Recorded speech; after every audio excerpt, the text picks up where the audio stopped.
आदित्य प्रकाश जी, प्रयागराज से। राधे राधे महाराज जी। महाराज जी, क्या भक्ति एवं आराधना के लिए मंत्र आवश्यक है? हाँ, बिल्कुल आवश्यक है। बिना मंत्र के कैसे बनेगा? और जब तक मंत्र ना मिले तब तक क्या करें? नाम जप करना चाहिए। और मंत्र क्या किसी से किताब से पढ़ के ही कर सकते हैं, गुरु से ही? नहीं, किताब से पढ़ के कोई सिद्ध हो जाता है क्या?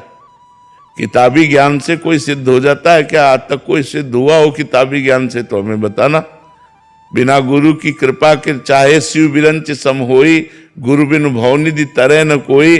गोस्वामी जी ने ऐसे थोड़ी लिख दिया है। बिना गुरु के प्राप्त हुए मंत्र से मायामल का नाश ही नहीं होता, अज्ञान का नाश ही नहीं होता। गुरु कृपा पात्र को ही माया छोड़ देती है, अपने आप छोड़ देती है। वो अपने आप माया मुक्त हो जाता है जिसके ऊपर गुरु की कृपा रहती है, जो गुरु का गुरु मंत्र लेकर के निरंतर। आप सोचो, हम आप मनुष्य हैं।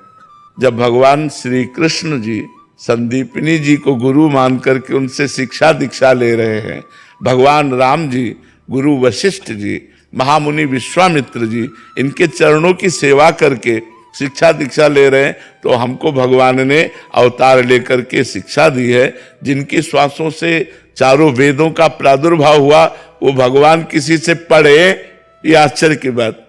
जाकी श्वास वेद श्रुति चारी, सो हरि पढ़े, ये अचरज भारी। वो हरि पढ़ रहे, वो गुरु चरणों में बैठे। हम लोग तो अज्ञानी जीव, हमको तो गुरु की जरूरत है ही, लेकिन जो स्वयं परब्रह्म परमात्मा है, उन्होंने भी गुरु बनाया, उन्होंने भी गुरु चरणों का आश्रय लिया। तो हमें चाहिए कि गुरु चरणों का हम आश्रय लें। हम बिना गुरु चरणों के आश्रय के बात बनेगी नहीं। सुरुचि जी, जालंधर से। राधे राधे महाराज जी। महाराज जी, हमें कैसे पता चले कि हमारा जन्म क्यों हुआ है? हमें बताइए कि आपका जन्म क्यों हुआ है। ये जानकारी अगर मिल जाए तो आप तत्परता पूर्वक उसका पालन करेंगे? कोशिश कर सकते हैं। हमारा जन्म हुआ है साधन धाम मोक्ष कर द्वारा, पाए न जे परलोक समारा। हमारा जन्म हुआ है भगवान की प्राप्ति के लिए। भगवान ने कबहू ककर करुणा नर देही, देत ईश बिनु हेतु सनेही। बिना हेतु प्रेम करने वाले कृपा सिंधु भगवान ने मुझे जो मनुष्य शरीर दिया है, वो केवल भजन करके भगवान की प्राप्ति के लिए दिया। हम आकर के यहाँ रिश्ते नातों में फंस गए, भोगों में फंस गए और भूल गए कि हमारा कर्तव्य क्या है। हम अपने को स्त्री मान लिया, अपने को पुरुष मान लिया और इसी में व्यवहार करते हुए पूरा जीवन व्यतीत हो गया। अब हमारा जब अगला जन्म होगा तो मनुष्य जन्म नहीं होगा, फिर हमें योनियों में जाना पड़ेगा। 83,99,999 योनियां हैं, एक मनुष्य शरीर मिलाकर 84 लाख होते हैं। तो अन्य योनियों में क्या सुविधाएं हैं, अन्य योनियों में कितनी समस्याएं हैं, वो सब हमें भोगनी पड़ेंगी। मनुष्य शरीर में तो सुविधाएं हैं, हमें पीड़ा है तो हम अस्पताल जा सकते हैं, भूख लगी तो हम व्यक्त कर सकते हैं, प्यास लगी तो हमारे पास सुविधा है। लेकिन अन्य योनियों में बहुत सी ऐसी योनियां हैं, जंगलों में है, जो बहुत कष्ट पा रहे हैं। तो हमारा भगवान ने कष्ट देख करके हमको मनुष्य शरीर दे दिया कि चलो तुम 84 लाख योनियों से अपना उद्धार कर दो।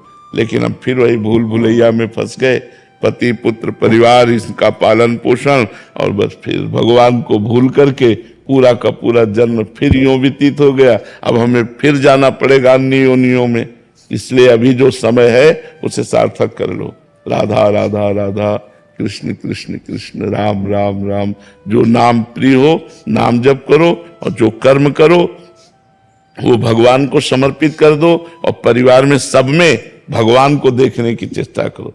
पुत्र रूप में भगवान ही है, क्योंकि उसके अंदर भगवान है।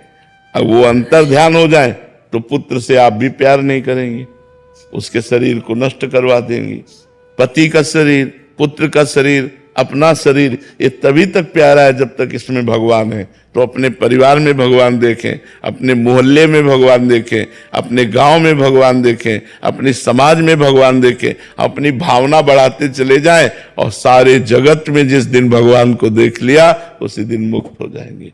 सिय राम में सब जग जानी, करो प्रणाम जोरि जुग पानी। तो आप समझ पा रहे ना, आपका जन्म क्यों हुआ है? भगवान की प्राप्ति के लिए हुआ है।